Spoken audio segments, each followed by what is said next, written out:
जी।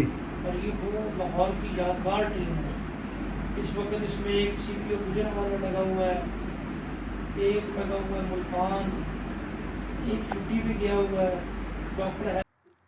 जी अस्सलाम वालेकुम जी, welcome to my YouTube channel pigeon vlogs with Kamran. दोस्तों, आपका भाई उस्ताद कामरान चौधरी लाहौर गड़ी शो से आपकी खिदमत में हाजिर एक नई बात नए शौक के साथ। तो दोस्तों, रिक्वेस्ट है जो दोस्त चैनल पर नए हैं वो चैनल को सब्सक्राइब कर ले, वीडियो को लाइक शेयर करें और बेल आइकन के बटन को प्रेस करें ताकि हर नई आने वाली वीडियो का नोटिफिकेशन आपको मिल सके।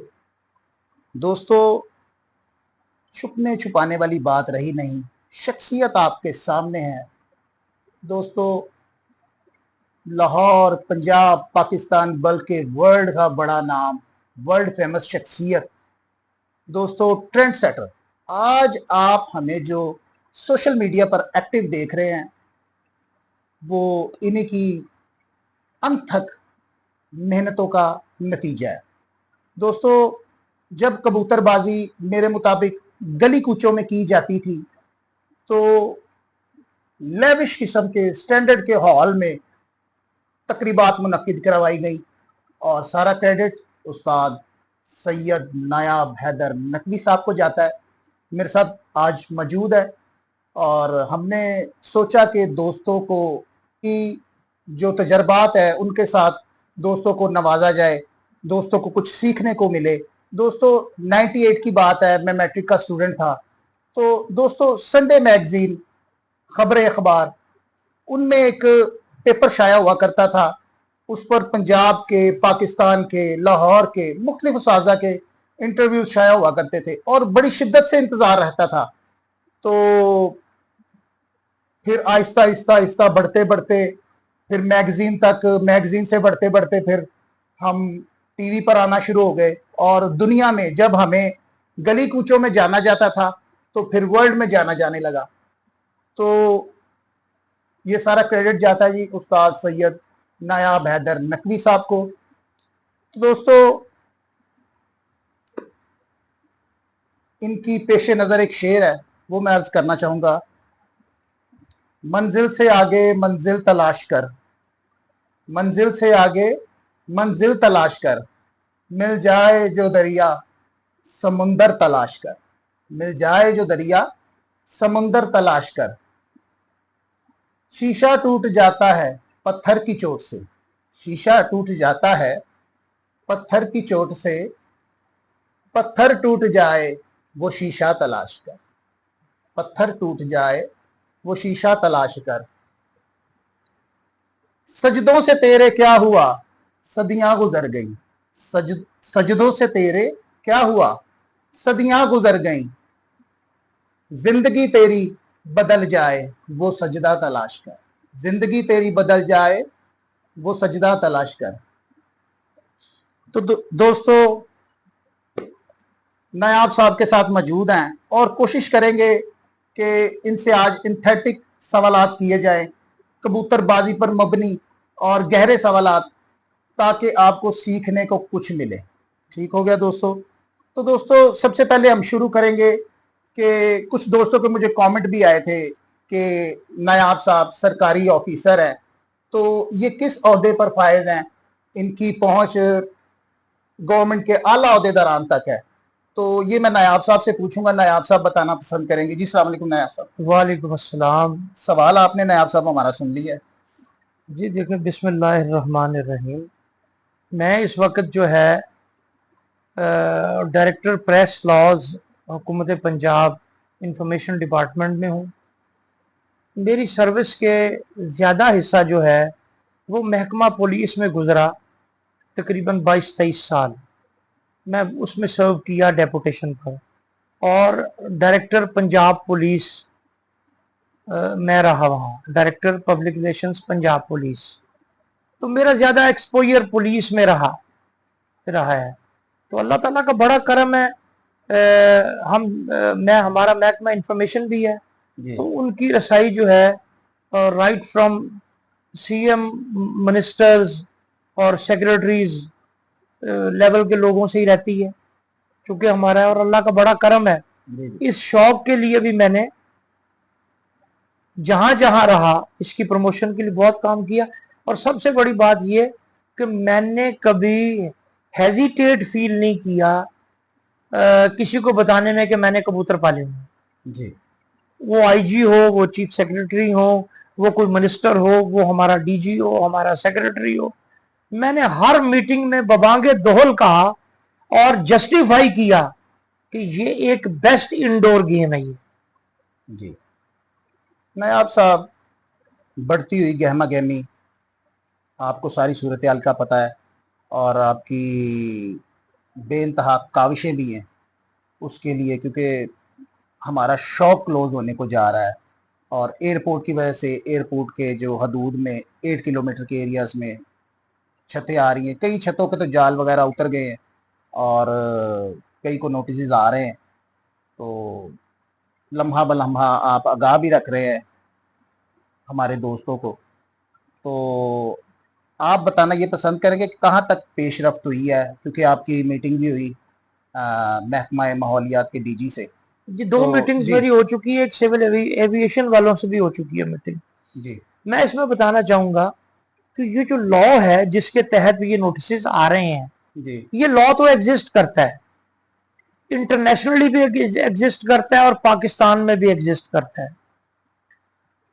पाकिस्तान में तो बहुत पुराना है ये लॉ, और इंटरनेशनली जो है वो है 13 किलोमीटर रेडियस जी एयरपोर्ट से, जबकि पाकिस्तान में जो है वो 8 किलोमीटर रेडियस रखा गया है। जी वो इसलिए कि जब एयरपोर्ट बने थे तो उस वक्त आबादियां इसके करीब करीब थी ही नहीं।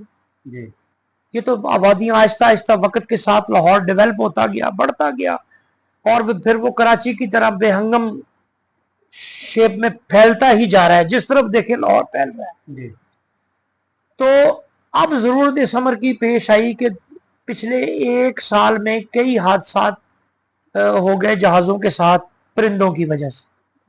अब उसमें जो मेरी मीटिंग्स हुई वो बड़ी फ्रूटफुल थी दोनों। अब हमारी अगली मीटिंग अवेटेड है सिविल एविएशन के ऑफिस में, जो माहौलियात के ऑफिसर्स भी होंगे, मैं भी हूँगा और वो भी होंगे। रात मुझे एक डेवलपमेंट पता चली है, किसी दोस्त ने फोन पे बताया मुझे कि हमारे साथी कुछ जो हैं वो कोर्ट में चले गए हैं। जी अच्छा, मैं ये समझता हूं कि इट्स टू अर्ली। अभी तक आप देखें किसी जगह कोई, किसी भी जगह नोटिस जरूर गए हैं, लेकिन कोई हाई हैंडेडनेस कहीं नहीं हुई। किसी सरकारी टीम ने कुछ जोर जबरदस्ती हम लोगों से नहीं की किसी जगह। जी कोई एक जगह भी जिन्होंने जाल उतारे हैं वो अपनी विल से उतारे हैं। जी उन्होंने किसी ने कोई पुलिस या आईपीए के महकमे आके उन्होंने कोई तोड़ फोड़ शुरू नहीं की। जी क्योंकि जो हमारी मीटिंग हुई थी उसमें ये डिसाइड हुआ था कि हम जब तक किसी नतीजे पे नहीं पहुंच सके नोटिस जरूर दें आप, जी लेकिन उस पर एक्शन कोई नहीं होगा। अब ये चले गए कोर्ट में। अब जो मुझे इस पे खतरा पैदा हो गया वो ये हो गया कि देखिए, अगर तो कानून ना हो जी फिर तो हमें कोर्ट्स में जाना चाहिए कि जी हमारे साथ जोर जबरदस्ती ज्यादती हो रही है, हमारे सिविल राइट्स को जो है ना वो गजब किया जा रहा है। जी लेकिन जब एक कानून है तो कोर्ट में दूसरी, जब आपने ईपीए को, मुतलका एसएचओ को और दूसरे ऑफिसर्स को फरीक बनाया है, जी तो क्या आके वो अपना डिफेंस नहीं देंगे? और जब अपना डिफेंस देंगे तो लाजमी तौर पे वो कानून बताएंगे कि ये कानून है। जी अब जब 8 किलोमीटर का जो रेडियस है जी वो बताया है no bird zone. No bird zone का मतलब ये नहीं है कि आप अपने घर में परिंदे नहीं रख सकते, नहीं, ये हम दोस्तों ने सारे ने नेगेटिव तासुर लिया होगा। जी आप अपने घर से उस जोन में उड़ा नहीं सकते। ठीक है। हमें ये कोई नहीं कर सकता कि हमने अपने घर में, हाँ, ये जो वो पिंजरे ऊपर उतार रहे हैं उनकी ये लॉजिक ये है जी जो ज्यादा वो कह रहे हैं और वहां उड़ने नहीं देने, ये उनसे फिर एफिडेविट्स लिए जाएंगे कि हम यहां से फ्लाइंग नहीं करेंगे। उसकी वजह यह है कि जो इंटरनेशनल एविएशन एसोसिएशन और जो हमारे यहाँ के एविएशन वालों ने जो एक जियो मैपिंग की और जो फिजाई एक डॉक्यूमेंट्री बनाई, उसमें पिजन्स का तो जो, या परिंदों को तो जो नजर आना था तो वो आना था। वो जो फिजाई तौर पे जो वीडियो की बनाई गई ड्रोन के जरिए, उसमें केजेस ने वाजे बता दिया कि यहां यहां परिंदे हैं। जी और इंटरनेशनल लोगों ने जो बनाई उनको भी बता दिया। अब वो कहते हैं ये इस एरिया में पिंजरे ही रिमूव होने चाहिए। अब पिंजरा तो जो ऊपर से नजर आएगा ना वही रिमूव होगा ना। जी बिल्कुल। तो जो आपने नीचे रखा वो पिंजरा, वो किस मैपिंग से नजर आएगा किसी को? पहली बात तो ये है कि यहां इस एरिया में उन लोगों ने मुतासर होना है जो उड़ा रहे हैं। ये अपनी क्लैरिफिकेशन ले लें। ये बात को मैं क्लैरिफाई कर रहा हूं कि जो लोग इस चीज से परेशान हैं कि जी वो हमारे कबूतर उठा के ले जाएंगे, दे हैव नो राइट, उनके पास कोई राइट नहीं है और ना वो ऐसा कर रहे हैं। जी अभी तक एक मिसाल भी नहीं आई। हमारे दोस्त ग्रुपों में शोर कर रहे हैं वो कबूतर ले जा रहे थे, ये मेरे सामने ऐसा कोई वाकया नहीं आया। अगर कोई आया तो वो बताएं हमें, जी क्योंकि वो लीगली नहीं ले जा सकते। कोर्ट होता है आखिरी स्टेप। जब आपकी दूसरी काविशें नाकाम हो जाएं तो फिर इंसान अदालत का दरवाजा खटखटाता है। अभी तो हम पहली कोशिश में लगे हुए हैं और उसमें हमें बहुत अच्छा रिस्पांस आ रहा है, हमारी बात वो सुन रहे हैं। जी तो हमें इस स्टेज पे कोर्ट की तरफ मेरा ख्याल है अभी नहीं जाना चाहिए था, लेकिन बारकैफ अगर चले गए हैं तो कोई बात नहीं। अब इस पे भी उनको स्टैंड लेना चाहिए। तो क्या लगता है नायाब साहब कि ये हमसे कोई गलती हो गई है? जो जितना कानून को मैं समझता हूँ, जी maybe I am wrong, लेकिन मैं जितना समझता हूँ लॉ को, कानून को, जी हमें कोर्ट में की बजाय अभी डायलॉग टेबल पे ही रहना चाहिए था। जी इसके अलावा जो है हमारी कोशिशें जारी हैं। इंशाल्लाह मुझे बड़ी उम्मीद है कि मैं उनको कन्विंस करूंगा। गो के अब मुझे लाजमी बात है कि वो मुझे कहेंगे जी आप तो हमें कमिटमेंट दे के गए थे कि आप एसोसिएशन के जी करता धरता है, तो आप जनाब अली आपके लोगों ने, मैंने उनको कहा था कि जी आपकी टीमें जहां गई हैं हमने सबको कहा है कि कोई रेजिस्ट ना करे, जी उनको विजिट भी कराएं, उनको बिठाएं, उनकी मेहमान नवाजी करें, उनको बताएं कि आपका कॉन्सेप्ट ठीक नहीं है। तो अब लाजमी तौर पे मुझे वो कहेंगे जी आप हमसे ये कमिट करके गए थे तो आप कोर्ट में चले गए। अब ये तो बड़ी ज्यादती वाली बात है। आप दो दो रंग दिखा रहे हैं अपने, उधर से अदालत जा रहे हैं, इधर से हमें मीठा चूना लगा रहे हैं। तो ये अब डुप्लीकेशन हो गई है। जी गलत, मतलब मैं समझता हूँ, या मैं जब मूव कर गया था तो इनको वेट करना चाहिए था, मेरे साथ में चलना चाहिए था, हम मिल के चल पड़ते। मतलब शौक की बेहतरी के लिए एक दूसरे के साथ मिल जाना कोई बुरी बात है? मैंने स्टेप ले लिया था पहले, जी तो हम पहले उसका एंड तो देख लेते। 2-4 दिन कितनी देर लगनी थी? जी ये चीजें जो हो रही हैं आपके ख्याल में, आप आम शौकीन है, जी आपके ख्याल में ये रातों रात हो जानी थी? ये मुमकिन था? जी बिल्कुल नहीं। रातों रात तो नहीं ना। जी जी अभी तो जो 8 किलोमीटर का रेडियस है उसमें नोटिस देते देते ही उनको टाइम लग जाना था, महीनों टाइम लग जाना था, जी क्योंकि इनकी 10-15 टीमें होंगी ना। तो ये 8 किलोमीटर का रेडियस जो लाहौर है, 8 टीमों का बस है कि वो इस रेडियस में कितने जितने शौकीन है उनको जाके। तो बहरहाल मुझे अभी जो बाजार लग रहा है ना जी कि हमें इसका फायदा शायद कम हो, नुकसान ज्यादा होगा कोर्ट में जाने का भी। दोस्तों, उस्ताद सैयद नायाब हैदर साहब ने सारी बात को वाजिया कर दिया है कि कहाँ पे हमें नुकसान हो सकता है।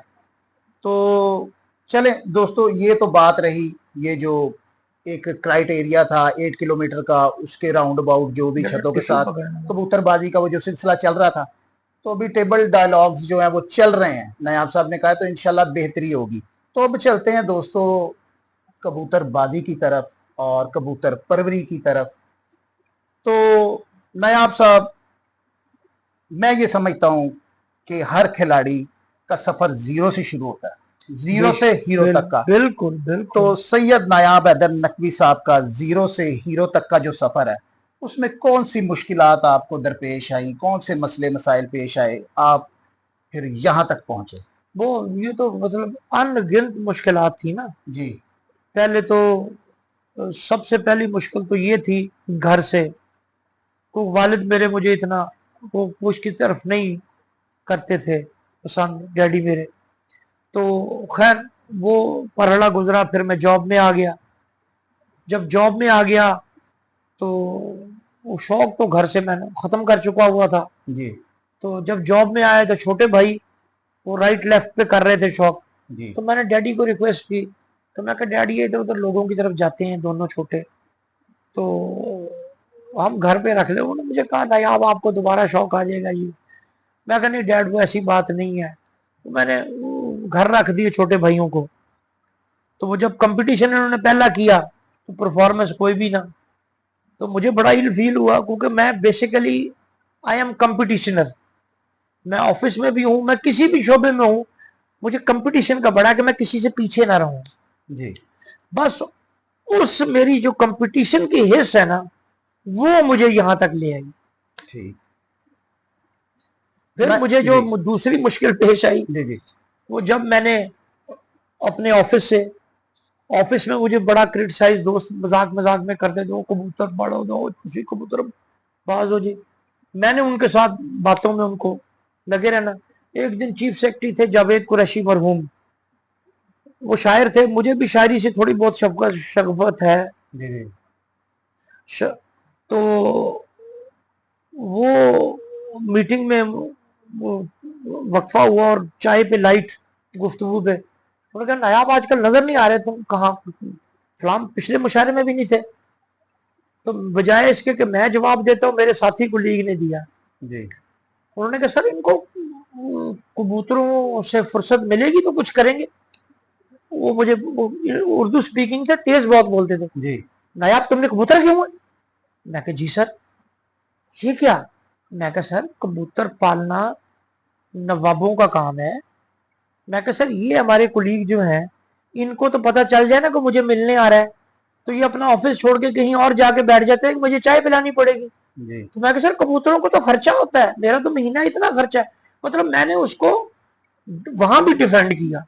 जी फिर जब मैं पुलिस में गया वहां मैं जितने आईजीज के साथ, जितने सीसीपीओ के साथ, जितने डीआईजी के साथ किया, सबको पता ना यहाँ भाई ने कबूतर रखे। जी फिर मैंने इस पर इसीलिए एक बुक लिखी, रमूजे कबूतर परवरी, 450 सफे की। जी जी फिर अपना मैगजीन निकाला बर्ड्स गैलरी इंटरनेशनल, जी जी ताकि शौक को इज्जतदार बनाया जाए।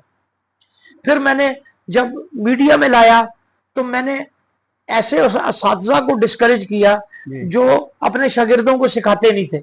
जी तो वो क्या हुआ, सारा लाहौर मेरे अगेंस्ट इकट्ठा हो गया जी कि जी इसका वो मैंने खबरें का एक अरेंज किया। जी तो वो बोर्ड वाले चौक मुझे याद है एक इकट्ठ हुआ था, दैट वाज 1998। उसमें कोई लाहौर का ऐसा नाम नहीं है जो आज जिंदा है या जो जिंदा नहीं है। जितने बड़े नाम है जी वो सब वहां थे। उन्होंने कहा जी खबरें कब का बाइकआउट। जी लेकिन अल्हम्दुलिल्लाह वो कब भी उड़ा, उसकी तकसीम इनामात भी हमने कराई।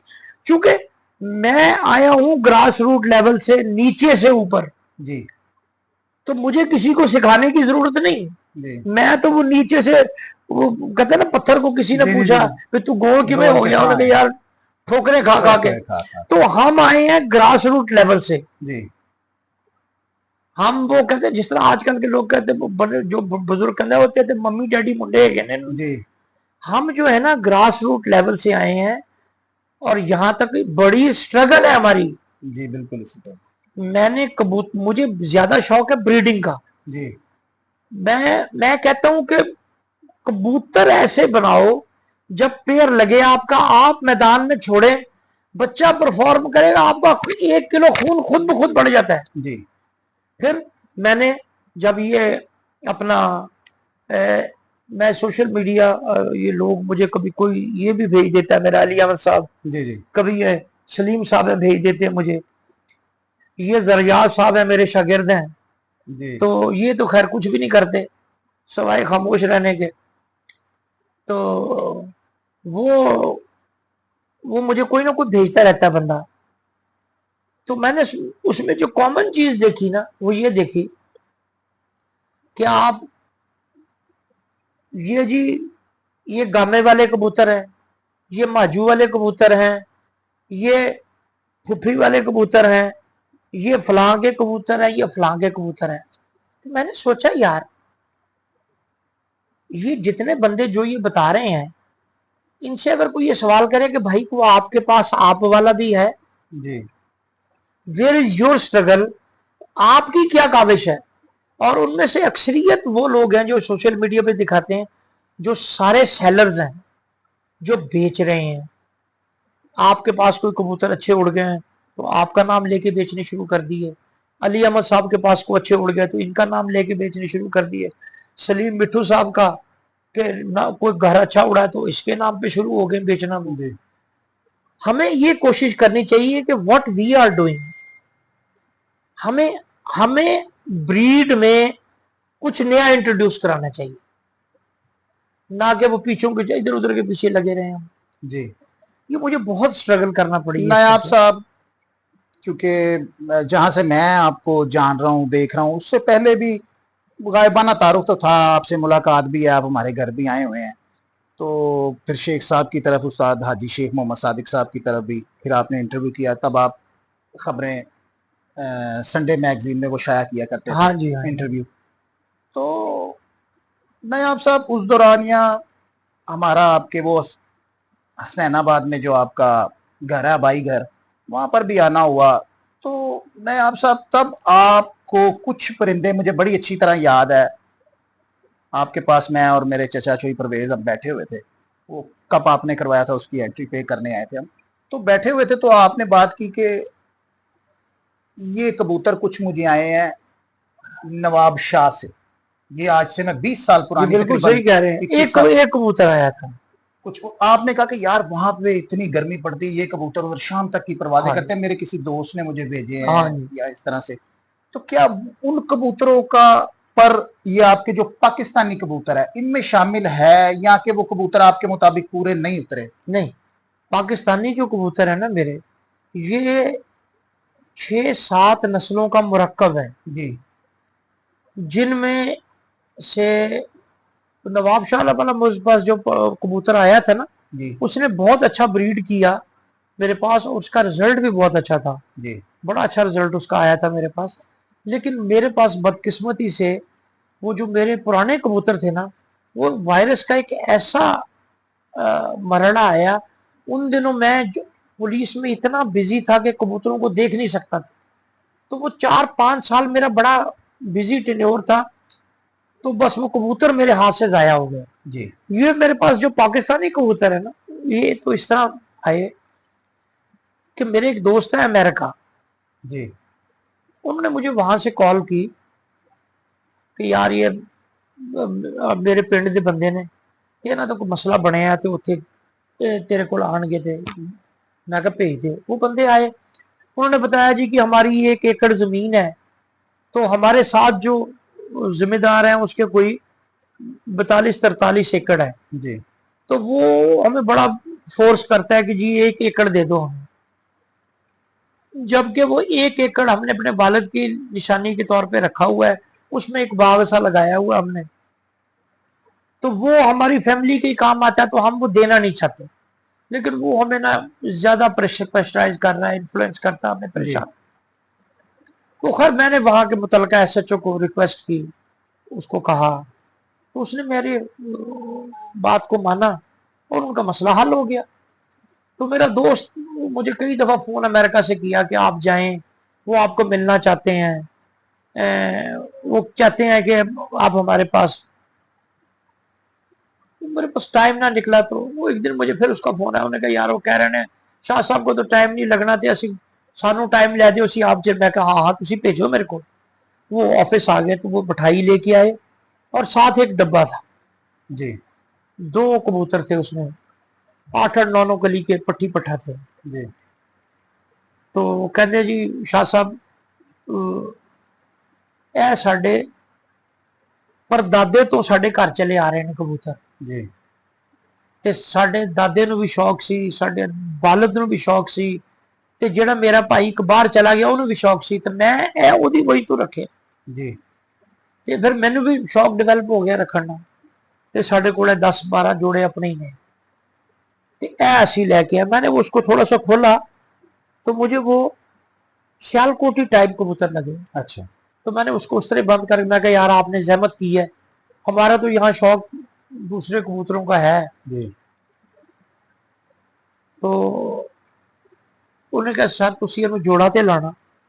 तो मैंने कहा यार वो हमारे जो काबे के बनी हुई है वो सारी फिल है, जी।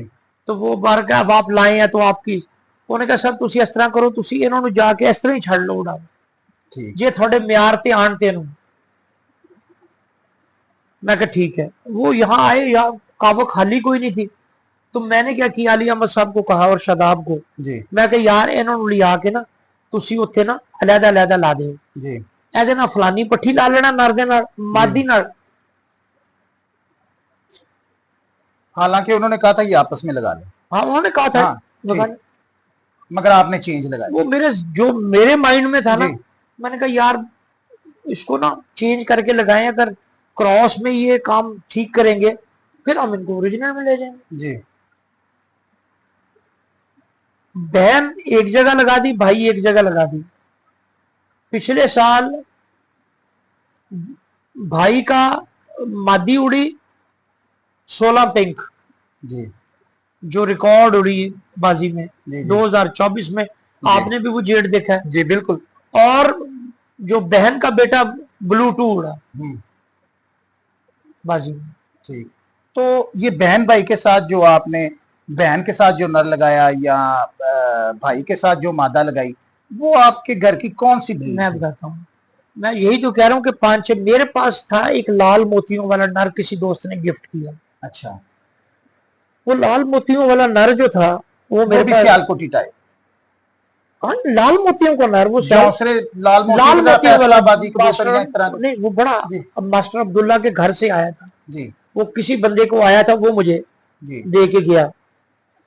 तो वो जो नर था वो मैंने लगाया अपने जयसूरिया ब्रीड में। जी।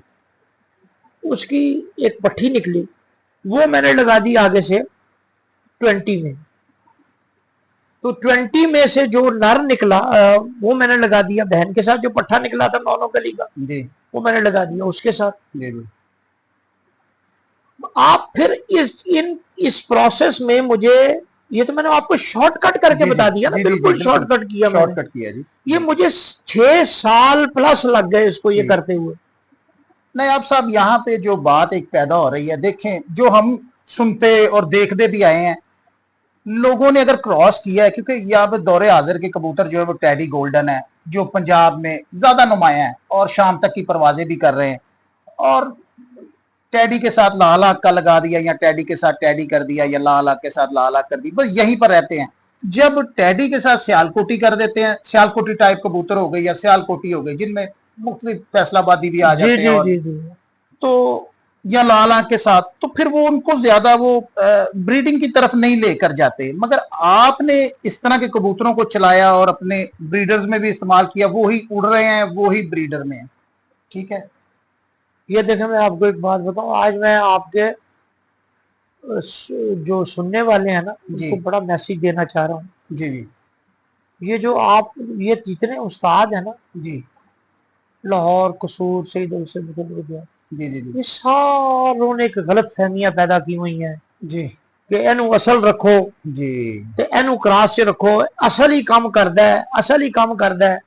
जितने लोग असल कहते ना काम करदा, जी। आप यार आप कह रहे हैं मैंने 1.5 साल से ये काम कर रहा हूँ। जी जी जी। आप कितनी छतें विजिट कर चुके होंगे, जी। कितने अच्छे उड़े हुए कबूतर, चैंपियन कबूतर देख चुके जी, होंगे, ऐसे ही है ना। इसी तरह। कितने का आपने प्योर लाल आंख वाले कबूतर चैंपियन होते देखे हैं, बताएं। नहीं देखे।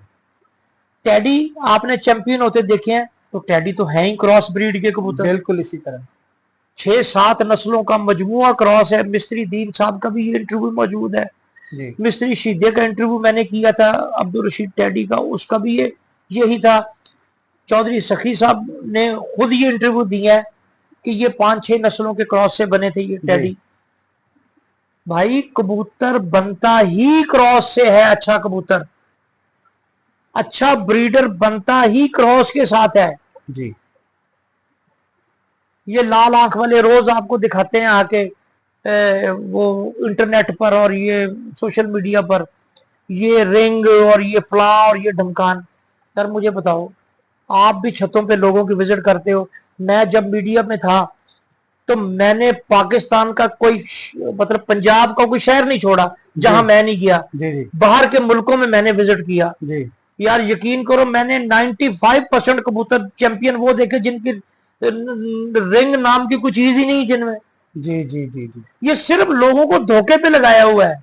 जी अपनी सेल को रिंग से कबूतर की आंख में खूबसूरती आती है, जी और ज्यादातर लोग खूबसूरती के गाहक हैं। जी कबूतर खरीदा ही खूबसूरती पे जाता है। जी मैंने अक्सर अपने इंटरव्यूज में कहा है कि आप जो कबूतर खरीदते हैं तो जी पहले ये तय कर लें कि मैंने परफॉर्मेंस बेस्ड लेना है या खूबसूरती के लिए लेना है। जी ये नेट पे जितने लोग कबूतर सेल परचेज कर रहे हैं वो सारे खूबसूरती दिखा के लेते हैं, जी और बाद में उनके बारे में जो जो गुफ्तगू लेने वाले करते हैं फिर वो भी सुनी हुई है आपने जी कि हमारे साथ क्या होता है।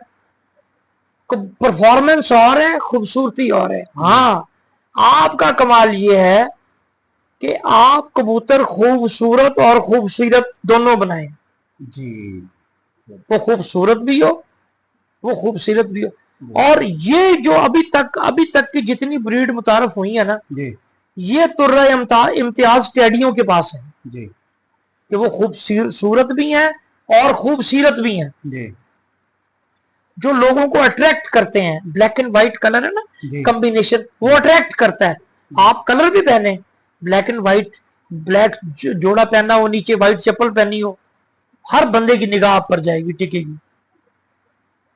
तो ये इसलिए वो ज्यादा कबूतर, ये नहीं, कबूतर बनता ही अच्छा कबूतर क्रॉस से बनता है। जी ये याद रख लें, ब्रीडिंग के लिए भी जी और उड़ाने के लिए भी। जी इस थ्योरी का गला काट के फेंक दें जी अगर आप लोगों ने तरक्की करनी है जी कि जी ए असल है, तेन असल ही रखना है, ते क्रॉस है ते ब्रीडिंग च काम ही नहीं आ सकता। परवरदिगार, मेरा परवरदिगार गवाह है, जिसको मैं आपके इस चैनल के ऊपर जी जी अपने अल्लाह को गवाह बना के कह रहा हूं कि अगर मैं झूठ बोलूं जी तो अपने रब से पाऊं। जी जो मैंने इनके साथ पाकिस्तानियों में जो क्रॉस दिया, जो जो मादी डाली, जो नर डाला, जी वो क्रॉस ब्रीड में थे। जी जी जो बड़े 16 नंबर के साथ मैंने डाला मादी, वो क्रॉस वाली मादी थी। ठीक मुझे बताएं, टेडी लाल आंख वाले पीक पे हैं, आपने खुद कहा इस दफा, जी जी अपने बिल्कुल इसी तरह यही पीक पे चल रहे हैं। जी जी कुछ 2024 में कोई टेडी, कोई लाल आंख वाला निकला इनके मुकाबले पे? बिल्कुल नहीं, इसी तरह बात तो ये है कि जिन्होंने परफॉर्म, आप वो देखें। जी मैं आपको वो कहता हूं जो मैंने अपनी जिंदगी में अपने सुनने वालों को, अपने पढ़ने वालों को, मैंने हमेशा एक बात कही कि मैं वो लिखूंगा, वो बोलूंगा जो मेरे तजर्बे से गुजरा है। जी मैं सुनी सुनाई बात में नहीं जाता। जी ये एक सफेद झूठ है जी कि असल नु रखो, असल च क्रास ना पाओ कर, ते उड़ाओ ना असल, फिर उड़ाते क्यों नहीं हो? जी उड़ाओ, वो उड़ाते नहीं। ਇਹ ਲਾ लखे 75 ना थोड़े अगे मशहूर ने, जी और मैं ना लवांगा तो जिन्हों के है ने वो चीका मारनगे, इसलिए मैं बोलता नहीं।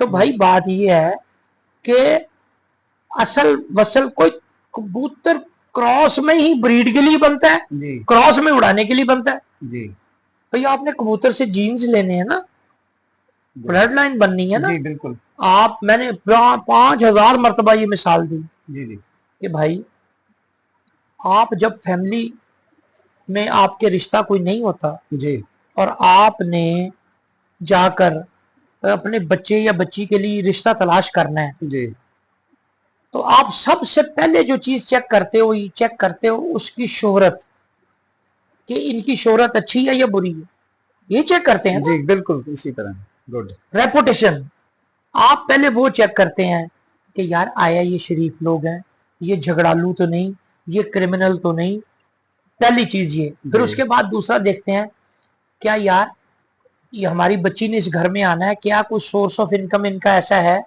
ये सिस्टम ठीक है, क्या ये लोग इखलाक के कैसे हैं, ये चीजें। अगर ये इस चीज की अहमियत ना हो तो आप चेक क्यों करें, जी ये चीजें क्यों चेक करें। Same is with pigeons, same is with भैंस, गाय, घोड़ा, कुत्ता, मुर्ग, ब्लड लाइन क्यों काउंट होती है? ब्लड लाइन होती है रेपुटेशन, शोहरत। वजह शोहरत क्या है उनकी?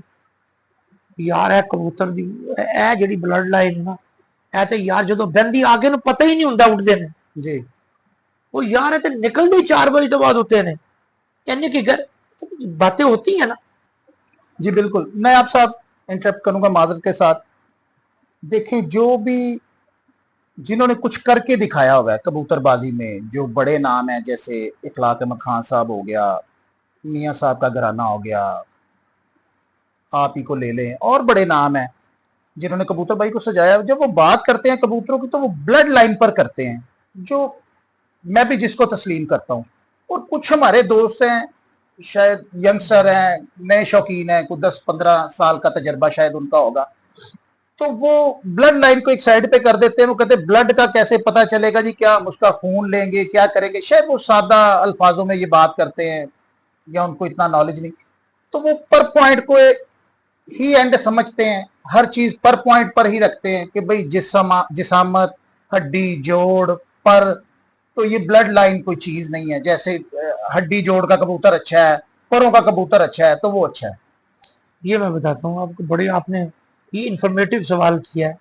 आप मुझे बताएं, अभी आप ऊपर मेरे पास कबूतर देख के आए हैं जिनके पर और दुमें सारी कटी हुई हैं, देख के आए हैं जी अब जो पर की कबूतरबाजी करता है बंदा, जी वो कैसे बताएगा ये ठीक है कि नहीं ठीक? जी ठीक है ना। जो दुम की कबूतरबाजी करता है, मैंने 500 बंदे देखे हैं, वो कहते हैं यार दुम दा इस तरह पढ़ते ये बैलेंस खराब है दा, जी एदा बैलेंस ठीक है। जी तो वो तो नहीं कुछ, वो तो ये 2 बंदे तो फारग हो गए ना। जी पर की कहानी बनाने वाले जी और दुम की कहानी वाले बंदे तो फारिग हो गए। जी अब पीछे बुनियाद रह गई जिस्म। जी कबूतर में जो उसकी परख है जी वो बुनियाद ही उसका जिस्म है। जी ना कबूतर की नोक का ताल्लुक कोई ऐसे, जी जी नोक खूबसूरती है, जी ना उसकी आंख का ताल्लुक है, आंख नस्ल बताती है जी उसकी, ये कबूतर ये किस नस्ल से ताल्लुक रखता है, जी ये जो है। रही बात अब ब्लड लाइन की, तो देखें मैंने हमेशा ये बात कही है कि जिस जगह आपको ब्लड लाइन का पता है किसी कबूतर की कि इसका खान वादा ये है, इसके रिकॉर्ड ये हैं, इनकी परफॉर्मेंस ये है, तो उसका कोई पॉइंट लूज भी है तो आप आंखें बंद करके ले आए, वो 100% काम करेगा। जी लेकिन जहां आपको ब्लड लाइन का नहीं पता, वहां आपका उसका बुनियाद जिस्म है। जी और जो लोग ये भी बता दूं, आज ये भी आपके चैनल से कर दूं जी क्लियर, जी जी थैंक यू लोगों का 95% लोगों का कहना है जी कि जी कबूतर की हड्डी 4 उंगल होनी चाहिए, यही है ना जी। जी इसी तरह 95 कबूतर की हड्डी मजबूत होनी चाहिए, 4 उंगल की हड्डी, जोड़ के खुले नहीं होने चाहिए। जी ये इतना बड़ा बकवास है जो ये कहते हैं। ये सिर्फ वो लोग कहते हैं जो सेल करते हैं। जी मेरे पास जो गुड लक मादी, मेरी चैंपियन मादी हुई पिछले साल, इतने खुले उसके जोड़ थे, एक उंगली का पूरा गैप उसमें। जी वो बच्चा नकलीस पला, उसकी ये हड्डी, ये हड्डी है ना, जी जी जी ये दरमियान से यूं जी आधी हड्डी इधर थी, आधी हड्डी इधर थी। जी तो जब वो उड़ती थी ना, तो वो उस दिन भी निकल के आई जिस दिन हमने कहा कि आज कबूतर ऊपर से आ नहीं सकता। जी तो उसने कहा मैं कि मैं नहीं आ सकती, चले आप इस साल का ही ले लें, मलक मुबशर का जो बच्चा उड़ा है उसके जोड़ चेक कर लें जाके। जी ये सब एक बात, जोड़ खुले या बंद, कोई मेरा जयसूर्या रिकॉर्ड उड़ा है लाहौर में, आज भी मैं दावे से कहता हूं, कोई 2009 जी टेम्परेचर 43 इशारिया कुछ था, जी पहली बाजी थी, जी जी 28 मई 2009, जी 43 पॉइंट प्लस कुछ टेम्परेचर था। मेरा जयसूर्या बैठा है था 7:30 बजे, उस वक्त रात के 8:30, 1 घंटा आगे हुआ था। जी 8:30 यानी कि 7:30 बैठा था। 43+ पॉइंट टेम्परेचर में, जेठ में, अगर किसी उस्ताद का कबूतर 7:30 बैठा है जी, तो वो बताए, मैं उसको जनाब खराज तहसीन पेश करूंगा। कोई पूरे लाहौर में, ये मैं कोई 1 दर्जन से ज्यादा दफा ये ऑन रिकॉर्ड कह चुका हूं। ठीक हो गया। तो दोस्तों सिलसिले को करेंगे क्लोज, क्योंकि आपको पता है कि मैं पार्ट्स बनाता हूं, क्योंकि आज तफसीली इंटरव्यू होने वाला है, इसलिए मैं तसल्ली के साथ बैठा हूं, क्योंकि नायाब साहब बेहतरीन अंदाज में दोस्तों को समझा रहे हैं अपनी गुफ्तगू के साथ। मेरे ख्याल में शायद ही कोई वो कुंद ज़हन ही होगा जो नायाब साहब की बातों को समझ नहीं सकेगा, मेरा तो ये कहना है। तो बाकी आप दोस्त अगर समझ रहे हैं, आपके दिमाग में बातें बैठ रही हैं, तो कमेंट जरूर कीजिएगा दोस्तों। सेकंड पार्ट में आपसे मुलाकात कर रहे हैं, तब तक के लिए इजाजत दीजिएगा। अल्लाह हाफिज।